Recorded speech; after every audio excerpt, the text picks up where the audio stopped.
आज की ऐसी घटना है जिसने पूरे दिल्ली शहर में हड़कंप मचा दिया। जहां पर एक शादीशुदा व्यक्ति जो कि एक फाइनेंशियल कंपनी का मालिक होता है, उसकी हत्या की जाती है। उसके बाद में उसकी लाश को बोटी बोटी काटा जाता है, फिर बैग में भरकर उसे 972 किलोमीटर दूर पहुंचा दिया जाता है। नमस्कार दोस्तों, क्राइम कहानी यूट्यूब चैनल पर आपका स्वागत है। यदि आप इस चैनल पर नए हो तो कृपया इस चैनल को सब्सक्राइब करो और वीडियो को लाइक करके शेयर करो, ताकि और भी लोग जागरूक हो सकें और सचेत रह सकें। तो चलो दोस्तों, इस कहानी को शुरू से शुरू करते हैं।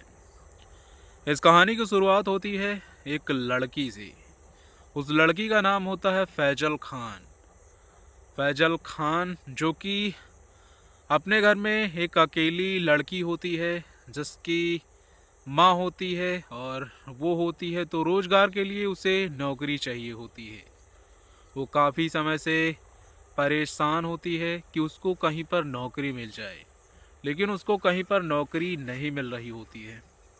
फिर वो एक कंपनी में अपना रिज्यूमे देती है और वहाँ पर ये बताती है कि मैं अपने काम को पूरी शिद्दत से करूँगी और कोई भी कमी नहीं आने दूंगी। अपने काम को बहुत ही ज़्यादा अच्छे तरीके से करूंगी, कभी शिकायत का मौका नहीं दूंगी। इतना सुनने के बाद में जो कंपनी के मालिक होते हैं, जिनका नाम होता है नीरज गुप्ता, वो उस लड़की को काम पर रख लेते हैं। वाकई वह लड़की, जैसे उस लड़की ने जैसे जैसे कहा था वैसे वह काम करती है, जिससे जो नीरज गुप्ता होते हैं उसको उस लड़की फैजल खान से एक प्रकार से प्यार हो जाता है। और फिर धीरे धीरे फैजल खान और नीरज गुप्ता रिलेशनशिप में आ जाते हैं, वो संबंध बनाने लगते हैं। फैजल खान को पता होता है कि नीरज गुप्ता शादीशुदा है, उसके बच्चे हैं, फिर भी वो संबंध बनाता है और फैजल खान भी संबंध बनाती है।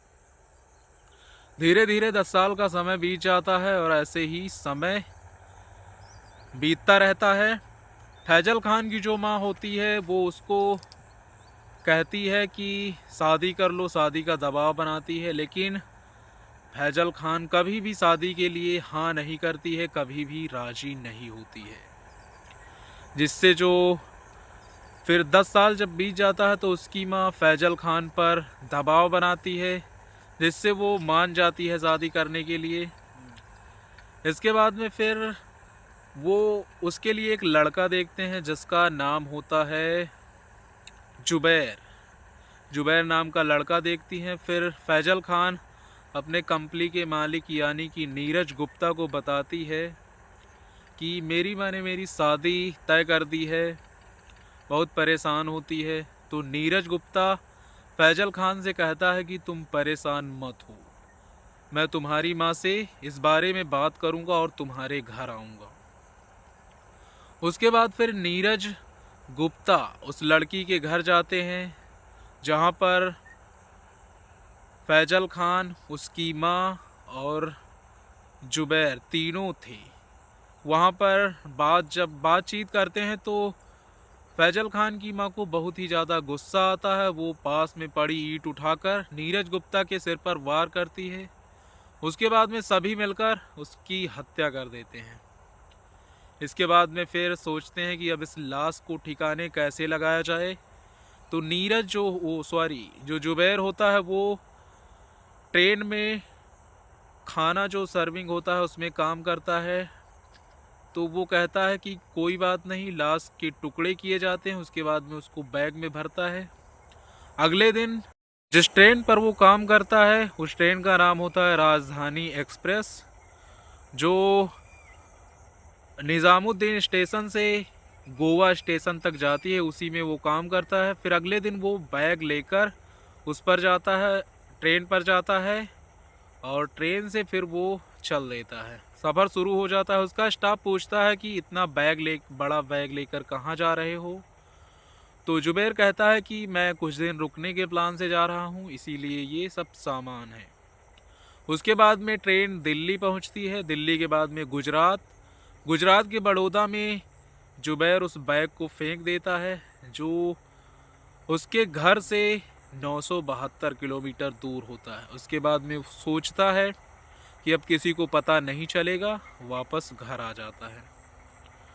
नीरज गुप्ता की जो पत्नी होती है वो बहुत ही ज़्यादा परेशान होती है, क्योंकि अगला दिन दिवाली का होता है, यानी कि 13 नवंबर की ये घटना है। तो जो उनकी पत्नी होती है नीरज गुप्ता की, बहुत ज़्यादा परेशान होती है। उनके सभी दोस्तों से, सभी स्टॉप से फ़ोन करके पता करती है, लेकिन कोई जानकारी नहीं मिलती है।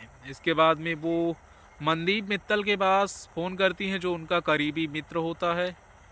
तो वो आश्वासन देता है नीरज गुप्ता की पत्नी को कि आप परेशान मत हो, मैं जल्द से जल्द पता करके आपको बताता हूँ। मनदीप मित्तल काफ़ी ढूंढने की कोशिश करता है, काफ़ी प्रयास करता है, लेकिन उसके हाथ कुछ नहीं लगता। तो वो फिर पुलिस स्टेशन जाता है, वहाँ पर पूरी घटना बताता है। तो पुलिस कहती है ठीक है, मैं आपकी सहायता करूँगा। पुलिस अपने काम में लग जाती है। फिर ऐसे ही कई दिन बीत जाते हैं। फिर उसके बाद में जो नीरज गुप्ता की पत्नी होती है, उसके दिमाग में विचार आता है कि जो फैजल खान होती है वो अक्सर फ़ोन किया करती है, कोई भी चीज़ हो, कोई भी बात हो, कोई सामान हो, वो अक्सर फ़ोन करती है। अब उसका ना तो फ़ोन आता है, ना ही वो घर आती है। इसके बाद वो थाने जाती है और फैजल खान के खिलाफ़ शिकायत करती है। पुलिस फैजल खान के घर जाती है, जांच पड़ताल करती है, तो उनको सारी सच्चाई पता चलती है। उसके बाद में जहाँ पर वो लाश को फेंक कर आया होता है, बैग को फेंक कर आया होता है, वहाँ भी जब किसी को वो बैग मिलता है तो वहाँ की पुलिस एक्टिव हो जाती है। उसके बाद में वो बैग इस थाने को लेकर आया जाता है। उसके बाद में जांच पड़ताल की जाती है और आगे कार्रवाई की जाती है। दोस्तों, इस घटना का उद्देश्य किसी को परेशान करना, किसी का दिल दुखाना नहीं है, बल्कि आपको जागरूक करना, आपको सचेत करना है। दोस्तों, ऐसी घटनाएं अक्सर घट जाती हैं। इसमें दूसरा भी तो रास्ता हो सकता था। अगर समझ कर बात की जाती, मारा नहीं जाता, तब भी तो कोई रास्ता निकल सकता था।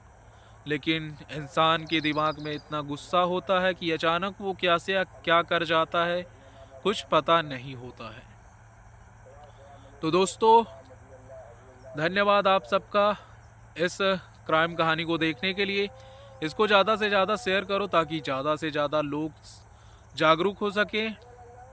जय हिंद दोस्तों, मिलता हूँ अगली कहानी में।